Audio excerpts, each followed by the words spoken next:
Pemirsa, Ketua Umum Partai Nasdem bertandang ke DPP Demokrat bertemu dengan Ketua Umum Partai Demokrat Agus Harimurti Yudhoyono. Agenda pertemuan antar dua partai tersebut membahas sejumlah isu strategis termasuk mengenai sistem pemilu proporsional terbuka atau tertutup serta ajang silaturahmi bersama. Ketua Umum Partai Nasdem Surya Paloh bertemu dengan Ketua Umum Partai Demokrat Agus Harimurti Yudhoyono di kantor DPP Partai Demokrat Menteng, Jakarta Pusat. Pertemuan ini dilakukan pasca menyepakati atas koalisi bersama dengan Partai Keadilan Sejahtera, Demokrat, dan Nasdem. Menurut AHY, pertemuan ini bertujuan sebagai ajang silaturahmi kedua partai untuk memperkuat hubungan satu sama lain.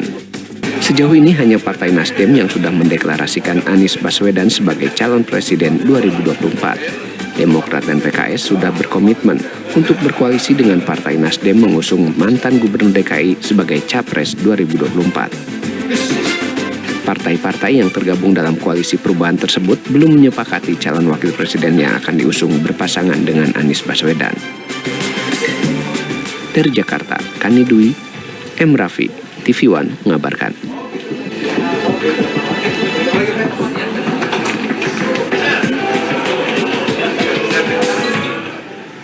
Ketua Umum Partai Nasdem Surya Paloh dikenal sebagai motor dari koalisi perubahan yang pertama kali mendorong agar Anies menjadi capres dari koalisi mereka. Ya, kini Surya Paloh kembali membuat gebrakan pemirsa dengan bertemu secara formal dengan Ketua Umum Partai Demokrat Agus Harimurti Yudhoyono. Akankah dipenunjukkan AHY akan dipasangkan sebagai bakal cawapres dari Anies Baswedan ataukah pertemuan ini hanya sebatas pertemuan formal antara anggota koalisi saja? Untuk membahasnya telah bergabung bersama kami pemirsa ada Ketua DPP Nasdem yaitu ada Pak Effendi Khoiri atau Gus Coy. Dan juga ada pakar politik yaitu ada Mas Hanta Yuda.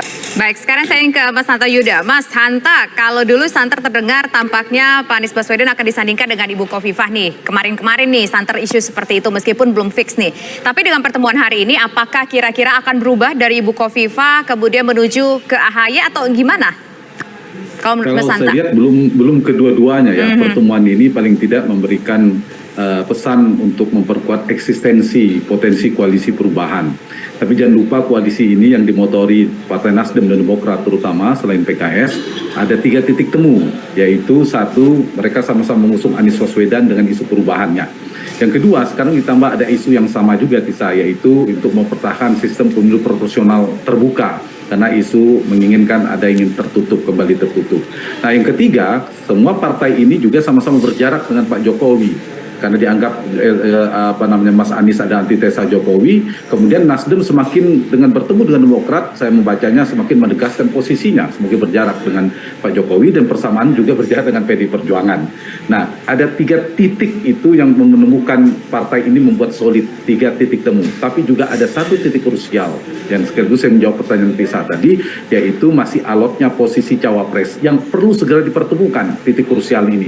Nah, ada 3 yang disebutkan oleh Nasdem. Tapi saya setuju dengan pertanyaan Tisa tadi sebenarnya mengarah kepada 2. Kalau Partai Demokrat peta jelas dengan tanda petik sangat ngotot ingin menginginkan AHY dan itu wajar saja karena Anies sudah dipersepsi dan kuat bagian dari memberikan dampak elektoral kepada Partai Nasdem. Wajar dong kalau kemudian Partai Demokrat juga menginginkan AHY. Apalagi trennya misalnya Demokrat mulai turun kemudian Nasdem mendapatkan berkah elektoral. Begitu kira-kira. Nah, sehingga kedua partai ini sama-sama menginginkan preferensi yang belum bertemu. Di sisi yang lain, terutama Gus Coy ini saya kira preferensinya adalah menginginkan Bu Khofifah. Nah, dari 2 ini saya kira memang ada plus minusnya. Bagi Partai Nasdem dan Partai Demokrat atau potensi koalisi perubahan ini ada 2 rute opsinya.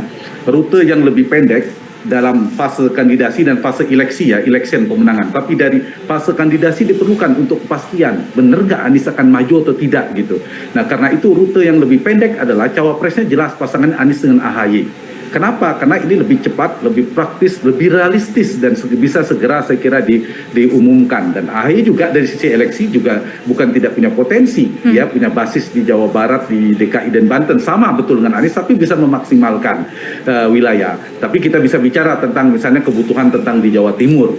Di Jawa Timur juga banyak figur selain AHY juga asalnya Jawa Timur. Kalau bicara Jawa Timur ada Caimin yang juga merepresentasikan dia punya PKB di sana. Erick Thohir belakangan juga bagian di didukung oleh NU strukturalnya. Kemudian juga ada Bu Kofifa yang juga kuat dari muslimat NU-nya, kulturalnya. Kemudian ditambah saya kira AHY juga berbasis dan Pak SBY berasal dari Jawa Timur. Itu kalau kita lihat dari sisi eleksinya. Nah, rute terpendeknya yang paling praktis, paling aman, harus bisa paling tidak berliku adalah pasangan AHY. Tapi yang kedua, mungkin bagi Gus Coy lebih ideal, lebih tepat, yaitu Kofifa. Mungkin punya potensi, meskipun secara elektabilitas hari ini AHY relatif lebih tinggi. Tapi pilihan di luar AHY, menurut saya rutenya berliku, relatif lebih panjang dan mengalami kerentanan. Nah, ini yang harus diantisipasi. Betul bisa ke sana. Apakah bisa mengarah ujungnya ke Kofifa? Ditambah lagi, apakah betul Bu Kofifa berkenan, mau atau berani dalam tanda petik yang kita tahu Bu Kofifa punya kedekatan dengan Pak Jokowi. Apakah berani lalu menjadi cawapresnya Anies Baswedan yang dipersepsikan punya posisi yang diametral dengan Pak Jokowi tadi. Nah, itu berliku dan panjang. Itu dua opsi saya kira bagi koalisi ini, Tisa. Sehingga sedikit lagi bagi bacaan saya, kita tunggu saja sebelum Ramadan katanya akan diumumkan. Dugaan saya ada dua. Kalau sudah sepakat dengan AHY atau dengan siapapun, mungkin akan diumumkan capres-cawapresnya dalam waktu dekat, opsi pertama. Dan ini berarti sudah mengerucut dan mengkristal. Tapi bisa jadi yang kedua yang terjadi dalam bacaan saya. Belum sampai ke sini, Gus Coy bisa koreksi. Bisa jadi nanti akan deklarasinya baru di level capres. Apakah PKS dulu mengumumkan, kemudian Demokrat, lalu 3 partai mengumumkan Anies Baswedan. Cawapres mungkin belum pada titik tadi, baru pada titik krusial tadi. Cara belak-belakan saja Mas Hanta Yuta, dari 2 nama yang kerap dikaitkan dengan Anies Baswedan, Hovifah dan juga AHY ini, menurut Anda yang lebih menguntungkan yang mana? Ya, dari 2 hal ya, dari sisi kandidasi dan eleksi pemenangan. Kalau di kandidasi saya kira jauh lebih unggul AHY, karena lebih cepat untuk terbentuk koalisi, ada kepastian lalu bisa dideklarasikan. Nah, seperti saya kata tadi, rata rutenya cepat dan itu lebih praktis, lebih pasti. Tetapi dengan Bu Kofifa itu potensinya berkelak-kelok, dalam bahasa saya tadi jalan terjal, berpotensi nyasar juga. Kalau jalannya kelak-kelok bisa jadi rentan gagal, itu plus minusnya.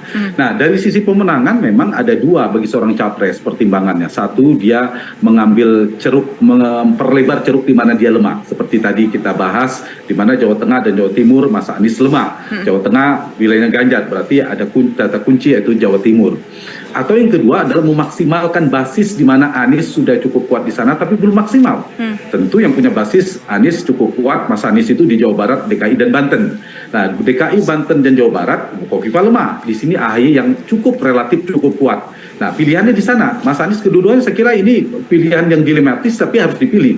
Apakah lebih pasti mana? Apakah mengambil Jawa Timur lebih bisa melengkapi Anies Baswedan dengan mengambil Kofifa, atau jangan-jangan belum pasti juga karena ternyata Jawa Timur preferensinya wilayahnya Jokowi, wilayahnya Ganjar, tidak kuat Kofifa untuk mengangkat suara melawan pengaruh Jokowi dan Ganjar Pranowo di sana misalnya dengan wakilnya, atau bisa memecah suara Ganjar.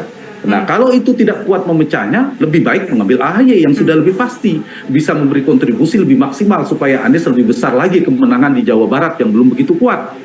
Masih diimbangi oleh bersama Prabowo, atau DKI karena AHY mantan Gubernur Jakarta ditambah Banten. Jadi 2 opsi yang bisa dipilih, kedua-duanya ada plus minusnya. Apakah ingin memperluas ceruk, jadi mana yang bisa dikonversi menjadi suara, Tisa, Andrew? Lebih mana yang bisa? Bukan sekedar Anies lemah. Yang dipikirkan saya kira mungkin masukan buat Nasr memikirkan Mas Anies 2 kunci ya, dianggap belum terlalu kuat Jawanya. Baik. Yang kedua adalah NU-nya, karena 2 hal ini ada penting untuk menangkan pertarungan. Nah, karena itu kemudian terpikirlah ke nama Kofifa. Jadi 2 ini yang saya kira yang akan terus dipertimbangkan oleh 2 partai ini. Cuma kalau misalnya pilihannya pada Kofifa, Gus Coy, ada tantangan lagi. Apakah Bu Kofifa betul mau, atau saya ganti kalimatnya, berani menjadi cawapresnya Anies Baswedan? Dalam tanda petik dia menyeberang dengan posisi politik di hari ini yang cukup dekat dengan Jokowi, yang cukup dekat dengan kekuasaan saya kira selama ini. Nah, karena itu kalau misalnya dia